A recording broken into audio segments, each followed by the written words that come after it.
तो hello guys, episode 12 की शुरुआत में हम देखते हैं कि पिकल बाकी को देख के घबरा रहा होता है क्योंकि उसने अपनी जिंदगी में पहली बार ऐसा दर्द महसूस किया था। पिकल ने अपने जमाने में कितने डायनासोर से लड़ाई की है, न जाने कितनी बार वो डायनासोर का खाना बनते हुए बचा है, मगर उसने कभी भी हार नहीं मानी और उन सब डायनासोर को खत्म कर दिया। इसके बाद इस युग में भी पिकल से लड़ने के लिए कई सारे लोग आए, मगर पिकल ने उनसे हार नहीं मानी और उन्हें हरा दिया। लेकिन आज बाकी के हमले के बाद पिकल 2 बार जमीन पे अपने आप ही गिर गया। जो बड़े से बड़ा डायनासोर न कर सका, वो इस छोटे से लड़के ने कर दिखाया। अब पिकल कैसे न कैसे खड़ा हो गया था, मगर पहली बार वो किसी के सामने इतना कमजोर पड़ रहा था। और वही बाकी अगला हमला करने के पहले सोच रहा होता है, मैं 2 बार इतने ऊपर से गिर चुका हूँ, मुझसे अब नहीं होगा, मेरी बॉडी पूरी तरीके से टूट चुकी है, अब मुझे वो करना पड़ेगा। हम देखते हैं कि बाकी एक नई टेक्निक को यूज करता है। वो धीरे धीरे करके पिकल की ओर बढ़ रहा होता है और पिकल से कहता है, मुझे माफ कर देना पिकल, तुम्हें इससे बहुत ही दर्द होगा। ये देख के रेस्सू कहता है, बहुत बढ़िया बाकी, जब मैं तुम्हारी जगह में था तब मुझे ये ख्याल क्यों नहीं आया, तुम सच में बहुत जीनियस हो बाकी। फिर हम देखते हैं बाकी पिकल के पास पहुंच जाता है और अपनी पूरी पावर लगा के उसके पीठ पे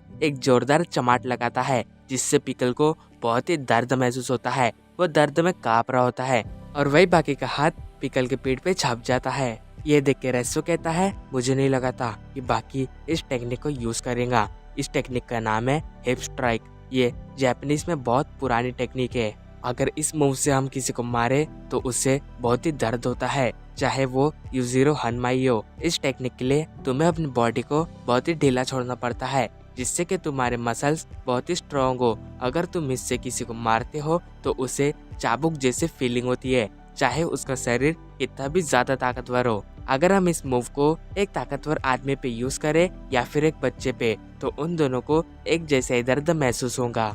अगर मैं तुम्हें सरल भाषा में समझाऊं तो इस दुनिया में करोड़ों साल पहले इंसानों का जन्म हुआ।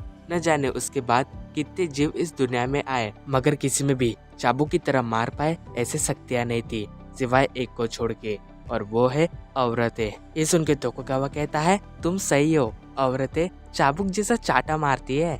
जिसके बाद हम वापस से लड़ाई में आते हैं और हम देखते हैं कि पिकल पहली बार लड़ाई में डिफेंस कर रहा होता है। वही हनायामा कहता है, पिकल डिफेंस क्यों कर रहा है? तो रेस्सू बताता है, पिकल इसलिए डिफेंस कर रहा है क्योंकि उसे बाकी की टेक्निक अच्छे से समझ में नहीं आ रही है।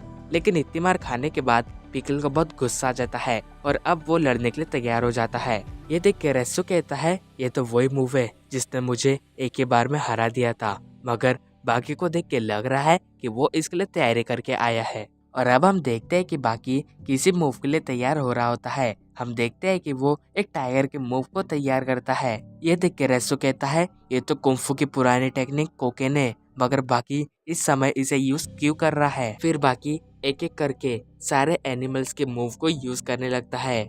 रेस्सू ये देख के कहता है, बाकी ये क्या कर रहा है? बाकी जिन भी जानवरों का मूव यूज कर रहा है उन सबको पिकल ने अपने जमाने में हरा चुका है।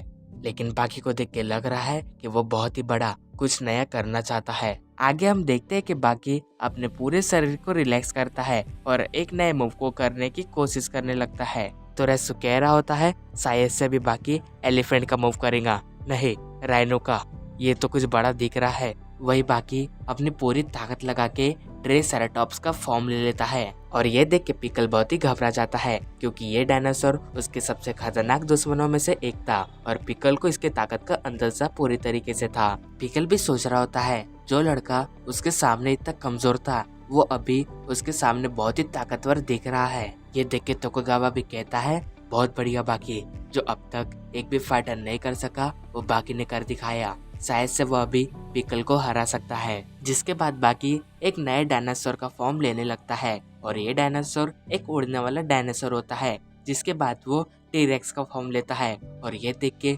पिकल बहुत ही घबराने लगता है। पिकल डर के मारे पीछे आने लगता है क्योंकि उसने आज तक अपने सामने इतने खतरनाक अपोनेंट को नहीं देखा था और ये डायनासोर उन सब डायनासोरों में से अलग था। और इसी के साथ हमारा एपिसोड 12 एंड होता है। अगर आपको मेरी वीडियो अच्छी लगी होंगी तो चैनल को लाइक और सब्सक्राइब करके जरूर जाना। Thank you for watching my video.